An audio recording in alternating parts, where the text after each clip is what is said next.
இந்த கொலையை செய்தது யார், ஏவியவர்கள் யார் என்று கண்டறிவதிலே காவல்துறை மும்முரமாக செயல்பட்டு கொண்டிருக்கிறார்கள். அந்த வகையிலே 33 ஆண்டுகளாக சென்னை உயர்நீதிமன்றத்திலே வழக்கறிஞராக பணியாற்றி கொண்டிருக்கிற என்னை பல்வேறு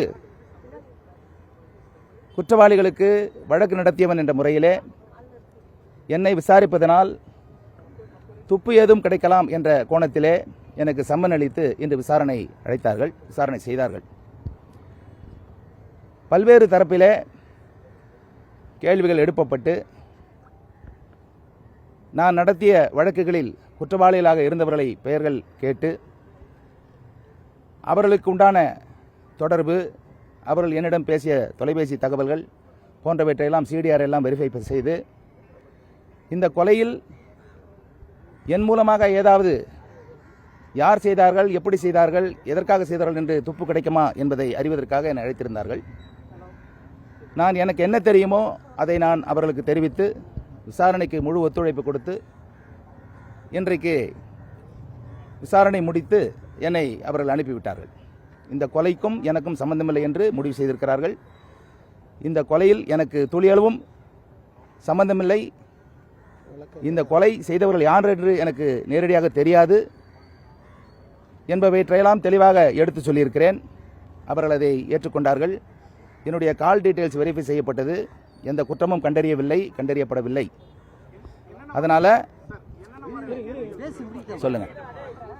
அதனால இந்த விசாரணை சுமூகமாக முடிந்தது. ஆனால் அதிக நேரம் எடுத்துக்கொண்டது. அவர்கள் உண்மையிலே காவல்துறையை பாராட்ட வேண்டும். அதிக நேரம் எடுத்தாலும் உண்மை குற்றவாளிகளை கண்டுபிடிப்பதிலே தீவிரமாக இருக்கிறார்கள். அவர்கள் நிச்சயமாக பல கோணங்களில் இந்த கொலை என்பது சாதாரண கொலை அல்ல, கண்டிக்கப்படத்தக்க கொலை. இந்தியா முழுமைக்குமே ஒரு அதிர்ச்சியை ஏற்படுத்திய ஒரு கொலை. இந்த கொலையிலே பல மோட்டிவ்கள், பல காரணிகள் இருக்கலாம். அந்த காரணிகள் எல்லாம் ஒன்றாக சேர்ந்து இந்த கொலை செய்தார்களா அல்லது தனிப்பட்ட ஒரு மோட்டிவா என்பதை விசாரிக்க வேண்டியது காவல்துறையினுடைய கடமை. அதனால் என்னை விசாரித்ததிலே எந்த தவறும் இல்லை. நான் அதை முழுமையாக வரவேற்கிறேன். அந்த விசாரணைக்கு நான் முழு ஒத்துழைப்பு கொடுத்தேன். வேற என்ன கேட்குமா?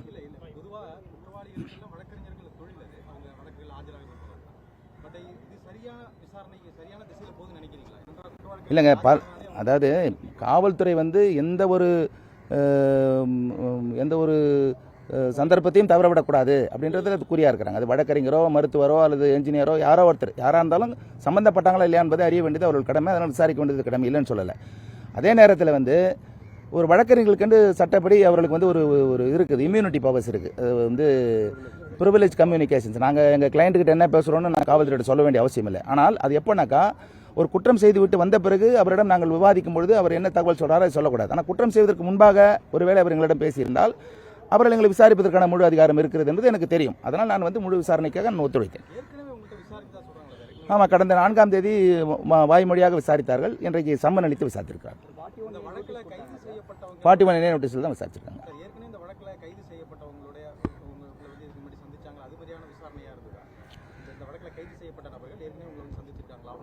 இல்லை, அப்போ நாகேந்திரன் என்ற ஒரு குற்றவாளிக்கு நீங்கள் ஆஜராயிருக்கீங்களான்னு கேட்டாங்க. நான் ஆஜரானதில்லைன்னு சொல்லியிருக்கிறேன். ஆனால் ஒரு சந்தர்ப்பத்தில் காவல்துறையில் அவருடைய வீட்டு கிரக பிரவேசத்தில் ஒரு வீட்டிலேருந்து ஒரு வீட்டுக்கு போக முடியாமல் இருந்த சூழ்நிலையில் காவல்துறையிட்ட பேசுவதற்காக என்கிட்ட சொன்னாங்க. பையன் சொன்னார், அதனால் பேசியிருக்கிறேன். இந்த மாதிரி நாங்கள் அவர்கிட்ட அவர் யாராருக்கெல்லாம் கேஸ் நடத்தினேன், யாராருக்கெல்லாம் கேஸ் நடத்தலை, என்ன கேஸ் நடத்தி என்ன முடிவாச்சு, இந்த மாதிரி தகவல்கள் தான், பொதுவான தகவல் தான் நான் சொல்லியிருக்கிறேன்.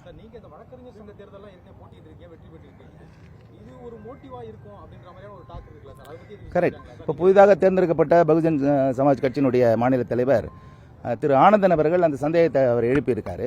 இந்த மாதிரி ஆம்ஸ்டாங் அவர்களுடைய கொலையில் பார் கவுன்சில் மற்றும் எழும்பூர் வழக்கறிஞர் சங்க தேர்தலில் தோல்வியுற்றவர்கள் ஒரு வேளை இதில் பங்கு இருக்கக்கூடும் என்ற சந்தேகத்தை எழுப்பியிருக்கிறார். அது கேட்பதற்குண்டான நியாயமான காரணம் காவல்துறையிடம் இருக்கிறது. அந்த மாதிரி எந்த விதமான ஒரு சூழ்நிலையும் கிடையாது. இந்த கொலைக்கும் அந்த தோல்விக்கும் எந்த சம்மந்தம் இல்லை என்பதை தெளிவாக எடுத்துரைத்திருக்கிறேன். கண்டிப்பாக விசாரிச்சாங்க. தேர்தல் எல்லா கோணத்திலையும் விசாரிச்சாங்க. தேர்தலா, இல்லை என்னுடைய கிளையண்டா, இல்லை என்கிட்ட கிளையண்டாக இருக்கவங்களா, இல்லை இதில் கொலையில் ஈடுபட்டவங்க தொடர்பு கொண்டாங்களா போன்ற எல்லா முழுவதுமாக விசாரணை செய்தார்கள். முழுவதற்கும் நான் சரியான பதில் சொல்லியிருக்கிறேன். யாருக்குங்க? இல்லை, அந்த மாதிரி ஒரு கருத்து வேறுபாடு எதுவுமே இல்லை. 2015 ஒரு கருத்து வேறுபாடு இருந்தது. அது ஒரே வாரத்தில் சரியாயிடுச்சு. 2017 24 வரைக்கும் நாங்கள் ரொம்ப நெருங்கிய ஒரு நண்பர்களாக தான் பழகி வந்தோம். அவருடைய இல்ல நிகழ்வுகள்லாம் என்னை அழைப்பார், என்னுடைய இல்ல நிகழ்வுக்கு அழைத்திருக்கிறேன், வந்திருக்கிறாரு. பல கூட்டங்களில் நாங்கள் பேசியிருக்கிறோம். ரெண்டாவது பல சந்தர்ப்பங்களில் பல விசேஷங்களில் நாங்கள் சந்தித்திருக்கிறோம், ஒன்றாக உணவறிந்திருக்கிறோம். அதனால் எங்களுக்குள்ள எந்த விதமான கருத்து வேறுபாடும் இல்லை. இந்த வழக்கை வந்து சிபிஐக்கு மாற்றணும் ஏற்கனவே நீங்களே ஒரு தடவை சொல்லியிருந்தீங்க. இப்போ இந்த விசாரணை எப்படி போயிட்டு இருக்குன்னு உங்களுடைய பார்வை என்ன? இல்லை, மொத்தத்தில் நம்மளால் அந்த விசாரணை எந்த கோணத்தில் பண்ணுறாங்கன்னு என்னால் சொல்ல முடியாது. ஏன்னா போலீஸ்காரங்க என்கிட்ட அவங்க செய்கிற விசாரணை பற்றி என்கிட்ட சொல்லலை.